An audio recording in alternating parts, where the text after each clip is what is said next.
Hello there, welcome back to Nobunaga's Ambition Abridged, where in the previous part we were taking down the Miyoshi clan. We defeated them in a mass battle, securing the capital, and then we lost a mass battle, losing a whole bunch of our stuff. However, I didn't let that dissuade me. I just took all of our troops, now leaving our little domain a bit vulnerable, and threw them against the Miyoshi as well. So the plan is to just completely overpower them by emptying all of our castles into this tiny battlefront, with the objective of taking the 3 enemy castles that are right next to each other, and maybe then having a rest to let our troops come back. Of course, we don't want to let the Miyoshi get their troops back either, which is why I'm being so forceful about this. A lot of our units are very small and weak, but it's just about enough to finally finish off the last of the Miyoshi in the area by the looks of things. So we're nearly there. However, events conspire against us now. We get a story event stating that our good friend the Shogun, who we recently empowered, doesn't like us very much, and he's looking for other people to topple Nobunaga. One of the people he is going to is the Asakura clan, who are allied to the Azai, so the Azai now have to decide whether to be on the pro or anti-Nobunaga side of this war. It's made awkward by the fact that their leader Nagamasa is married to Nobunaga's sister Oichi. He seems concerned about going against Nobunaga because of this, but Oichi's kind of up for it, so in the end it doesn't cause too much trouble.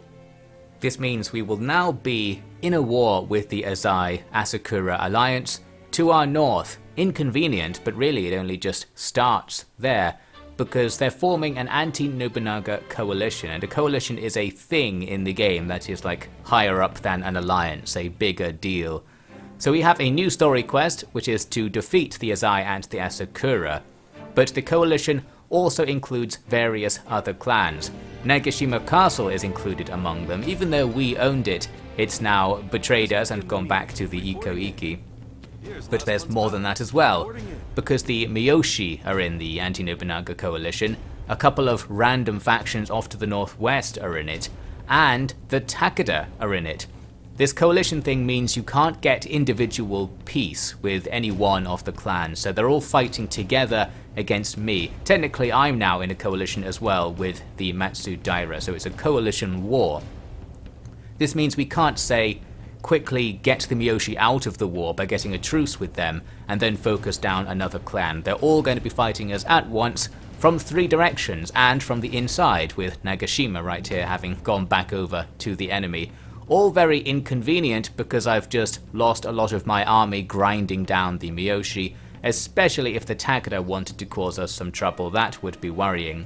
What I decided to do is invest a bit of money in the castles that are blocking the Azai and Asakura from entering our territory. They are very conveniently choke-pointed to the north. So our border's very short, it's kind of easy to deal with that part of the war. But we're essentially ignoring it because I still want to finish the Miyoshi situation. I want to grab those castles, and then even if we now can't get Miyoshi out of the war because they're in this coalition, we'll have a nice strong defensive position against them. One thing holding me back though is that another faction who joined the coalition is my vassal, the Tsutsui, who are now in the way. They're on the line I was using to attack the Miyoshi. So now we need to take them down as well. Luckily, with the Miyoshi having just about run out of troops, we're actually getting somewhere. I'm able to siege down one of the 3 castles that I wanted, and then attack the Tsutsui from 2 sides here. Because the Tsutsui presumably lost all of their troops fighting for me recently, they didn't have all that much stuff, or perhaps I just had enough stuff. Either way, the 2 sides clash, and we're able to grind them down. As for the Azai, they appear to be setting up defensively. They've put units in our territory on our borders, but they're just standing there. One thing to keep in mind is that, in theory, the AI doesn't know how many troops are in your castles. That's something you're not allowed to see for other factions you're at war with. So it could be the case that they don't know how many of my troops died recently, and they don't know how perfect of a time it is to completely swarm us in conjunction with the coalition. And maybe because they don't know that, they're just defending, thinking we're the bigger faction, we might crush them. But no, this all seems to be working to our advantage, basically. We soon get Tsutsui Castle surrounded with a force that can siege it down. I wanted to send a portion of my army to go and attack the next castle again, but seeing enemy reinforcements already on the way, I decided not to and pulled back, and the enemy were content to sit at that castle as well, so I had plenty of time to destroy my vassal and secure our line of attack to Shigesan Castle there. However, it's now substantially built up with more enemy reinforcements. They just keep pouring them in, so we'll need more reinforcements to take them down, and this causes a little bit of a delay in the fighting.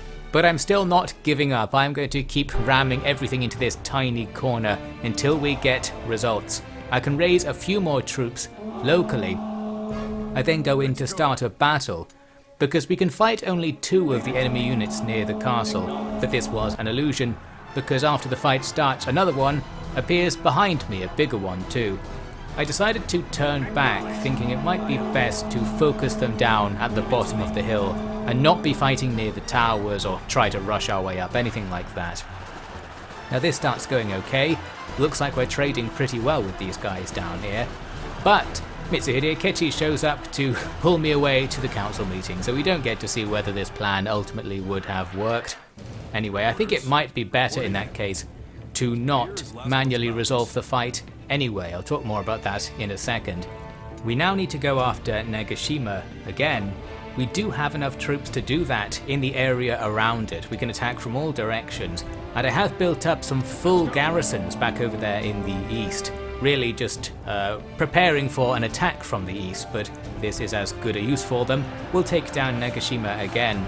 Meanwhile, the meat grinder continues at Shigesan. The enemy kept deploying more troops. Here we get a bit of luck when some of their troops decide to walk off.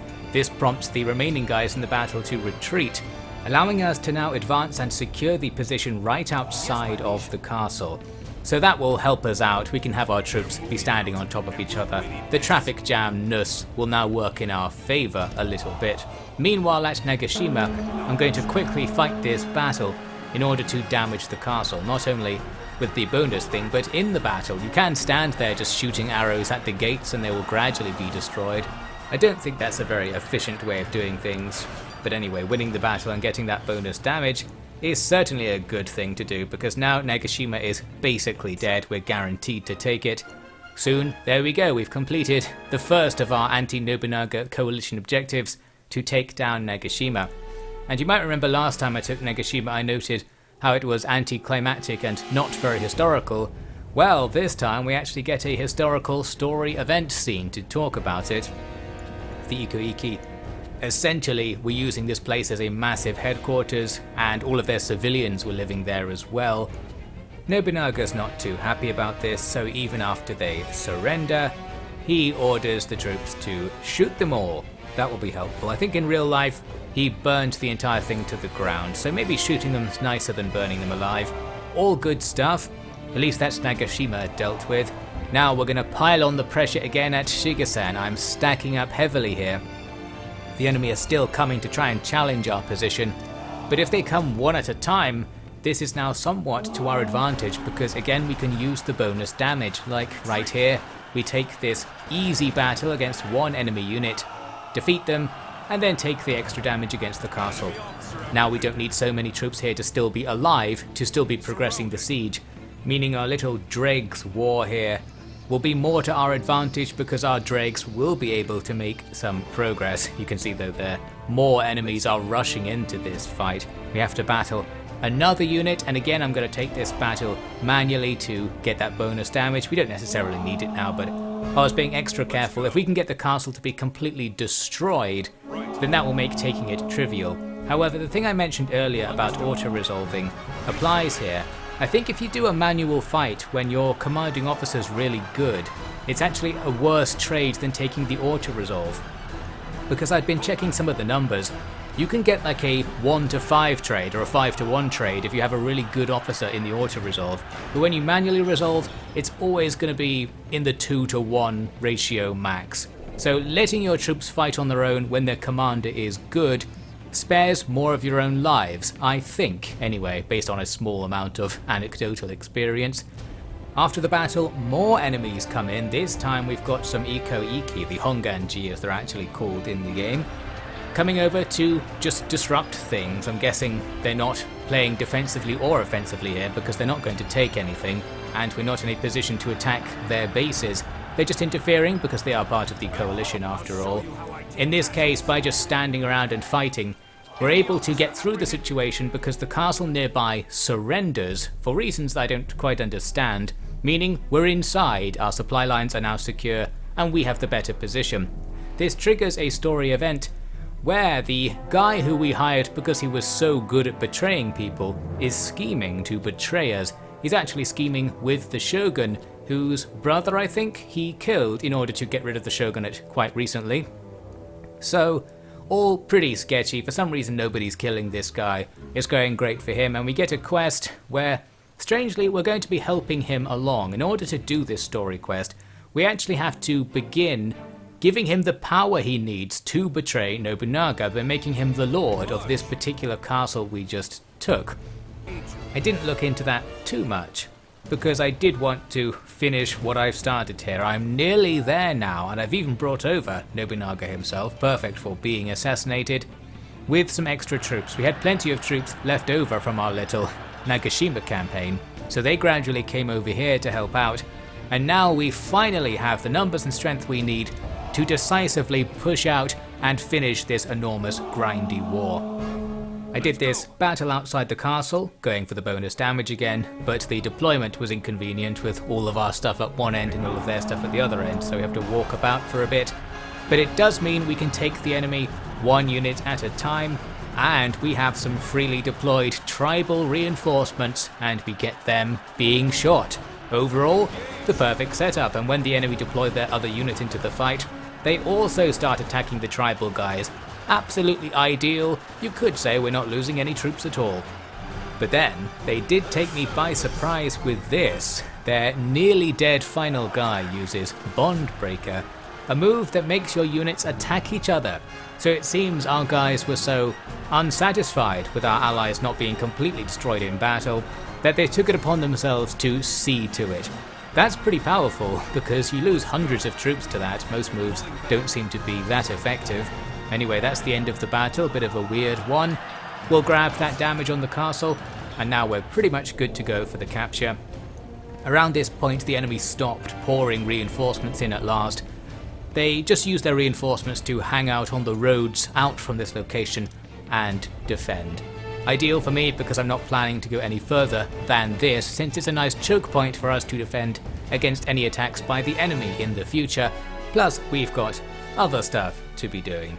So we'll leave the Miyoshi with a tiny bit of a foothold on the mainland here, defend this location, and send all of our troops back to base to replenish for now. We need, of course, to go and actually fight the Azai and the Asakura. That's the quest to end the anti-Nobunaga coalition. But I also did want to do this Matsunaga quest while I was here. What I had done is transfer a bunch of officers, including Hisahide Matsunaga, into the castle. Unfortunately, there's another Matsunaga in the pile, and that guy is the lord of the castle. I didn't really know what this meant, but of the officers you send to a castle, one of them is classified as the lord and the others are retainers.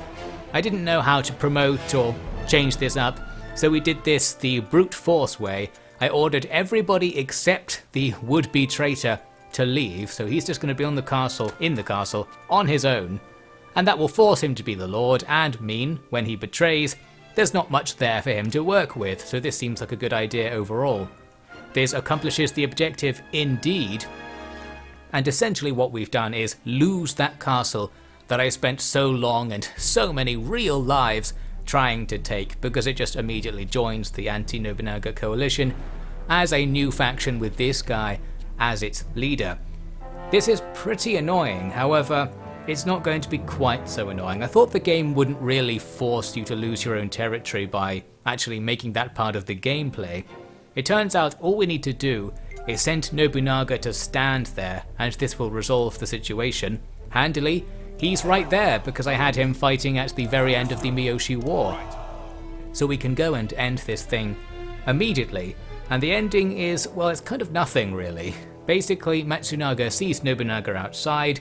Nobunaga offers Matsunaga the chance to surrender, and he takes it and is forgiven for his betrayal. So, pretty good stuff from Nobunaga. Not even going to punish this guy after he tried to assassinate him. Very, very kind Nobunaga appears to be. And then they have this whole "we're not so different, you and I" moment. Apparently, Hisahide Matsunaga needs to survive because he's the only guy who's sort of similarly evil to Nobunaga. And that's the reason. I'm not quite sure what he's getting at. I think there's some deep psychological trauma involved, but for whatever reason, Matsunaga is off the hook and remains as one of our officers. After this, I decided to rest for a little bit and invest a bunch of money in our newly captured castles to up their defenses and hit points.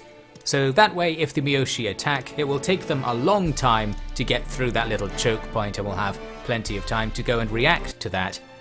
So we're overall going to do a switch of focus. I've been currently ignoring everything to the east and north. Luckily, the Azai and Asakura were ignoring me as well, which has helped out a great deal. Now we're going to actually do something about all of these situations. As you can see, I'm planning to deploy against the Takeda. The Takeda are pushing the Matsudaira back. They've conquered down to the coast. So I figured if we don't intervene pretty soon, we may actually lose our ally. As for the Azai, they haven't done anything so far in the war, and they actually don't have that many troops. I think I checked and they had like 8,000 in total. And I was like, well, I can easily put together that many troops to just absolutely swarm them and rush them off the map. After that, we'll then just have another choke point set up against our other enemy beyond them, the Asakura, so it's all very strategically easy to do. Pretty handy. I think the Azai and the Asakura have really missed their chance to do something against us now. If they attacked while we were in the middle of the Miyoshi war, that could have been more interesting. Once we hit the Azai border, we get another quest, the death of Nagamasa. That's convenient because that's what we came here to do. The extra detail is that Nagamasa is still married to Nobunaga's sister, so maybe there's some way to not also kill Nobunaga's sister and bring her back into the Oda clan. As for the war here, we've only got one real maneuver we need to do, and it's that one right there. Pull back on that one front where the enemy do have us outnumbered, and on all the other fronts, advance freely because we have plenty of numbers, especially right here where troops are coming up from our clusters of castles to the southeast. So we're going to go for all of the Azai castles at once. We do have to take the other two before Odani Castle to complete the quest objective. Here I kind of pointlessly fought this battle at one of their minor castles with Nobunaga. I was going for the bonus damage thing, but then I realised this castle has so little HP that we don't need to. And doing the damage thing is somewhat of a disadvantage for you afterwards because you have to pay to repair the damage. It's cheaper to siege them down in good condition if you can. So we'll go for that. Right here, we've got the Wakasa Takeda, our vassal, helping out on that front as well. Now we just need to storm our way forwards and surround all of their castles. As for defeating their units, that's trivial just because we have so many numbers. We can grind them down with auto-resolves. They did surprise me by going across the water, which I didn't really think you could do. For some reason I thought maybe you needed to build ships or something. But actually it's like in the newer Total Wars, you can just go across the water. So Nagamasa himself is attacking Nobunaga over here. I wonder if they get any penalties for fighting while in the water as they were there.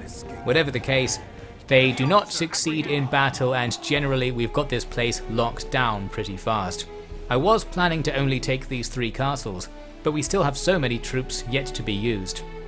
I thought we might as well go for this next castle, the first of the Asakura castles, because it's at a very strategic choke point. Once we have that location, every other Asakura castle is behind it on the road network, so it's a nice place to have. Handily, the Asakura, as you might have noted, have not been intervening in our invasion of the Azai, so they've not been a very good ally overall. We got to a point when we are besieging down that castle I just mentioned. I was also trying to get an Asakura guy to defect, but that's not going to lead to anything really. We don't need any defection plans, we can just overpower stuff. No real reaction from the Asakura even after I started taking one of their border castles, so that's great. And soon enough, we've managed to siege down Odani. I had to lose a bunch of troops storming it to achieve this, so some of our units are pretty damaged, a lot of the stuff will have to go home, but we're still in decent enough condition that I am going to go after the Asakura a bit more in the very near future. As for right now, we've completed 2 objectives. We've not only defeated the Azai, but we've killed Nagamasa Azai. And we get a cutscene explaining that Nagamasa and his wife Oichi are in a bit of a pickle stuck inside this burning castle. Nagamasa though, he's a very reasonable fellow. He says that not only is he going to take responsibility for all of the failings that seem to have come about as a result of this whole joining the anti-Nobunaga coalition thing, but he's even going to convince his wife to stay alive because they do have kids and it would be nice if somebody brought them up, that sort of thing. So this is good forward thinking from Nagamasa Azai. Overall, I think the idea is he's just a much better leader than Nobunaga. He's just not evil and doesn't kill everybody, and that's not how you get ahead in the Sengoku Jidai. So fine, Oichi ends up surviving, Nagamasa dies, the Azai clan dies with him. The perfect happy ending for Nobunaga, and we get this nice flourish and sparkly death of Nagamasa thing popping up, which I thought was a very interesting tonal dissonance for the game to take. Not that that matters. So that's that, the Azai are taken down. Next time we'll focus on our dual war as we split up completely to power our way through the Asakura's very linear mountainous empire, and of course we try to do something about the much more powerful Takeda, who have quite a lot of troops coming our way as it turns out.